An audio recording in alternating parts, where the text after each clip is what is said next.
O censo 2022 está bem próximo de ser concluído e o trabalho do IBGE continua em todo o Brasil e aqui em Teresópolis.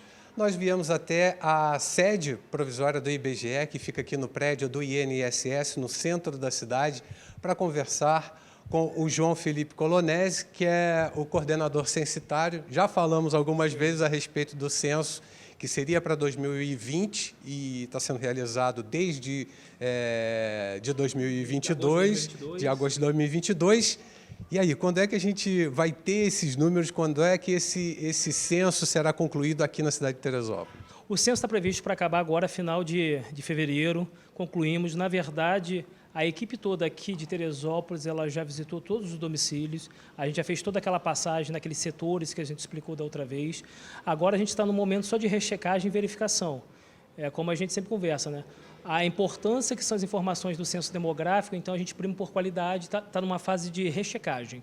Para que não deixe ninguém sem entrevista, para que a gente volte naqueles que tivemos problemas com síndicos, com porteiros, casos de recusas e ausências, ou às vezes a pessoa estava viajando, então a gente volta com esse cuidado para não deixar nada para trás. Como é que está esse último processo aí? Então, a gente divide em dois momentos. A gente tem a parte de contagem de população e domicílios.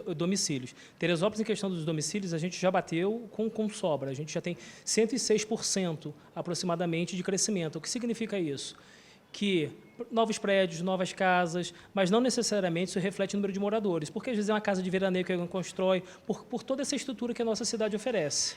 Os números que a gente trabalha no primeiro momento, que às vezes levantam espanto, são com os números, são números estimados, são umas estimativas.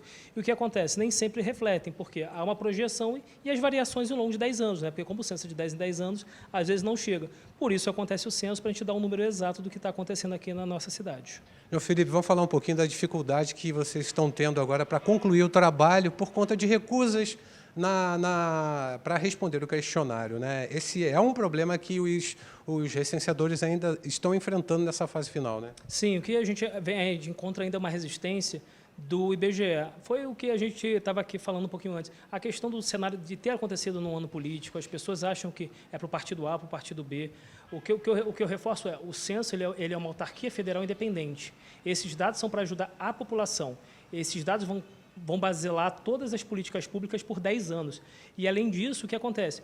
Para o próprio empresário ou alguém, um autônomo, alguém que quer investir no negócio, esses dados são cruciais. Por quê?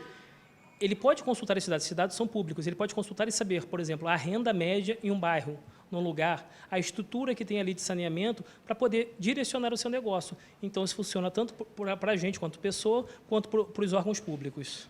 Importante convocar a população que responda ao censo. Inclusive, vocês têm uma ferramenta que é um telefone que está disponível para a pessoa agendar essa pesquisa, não é isso? Isso. O IBGE se prontificou a sanar todas essas dificuldades que vem encontrando e tem o Disque 137. No Disque 137, o morador ele pode ligar, agendar, passar os dados, que eles vão enviar o dado diretamente para mim e eu vou direcionar a equipe para ir lá. E lembrando que essa entrevista vai poder ser feita por telefone, caso a pessoa se desloque muito por questões de trabalho, esteja fora da cidade, mas ela vai fazer parte disso. A gente está voltando nisso.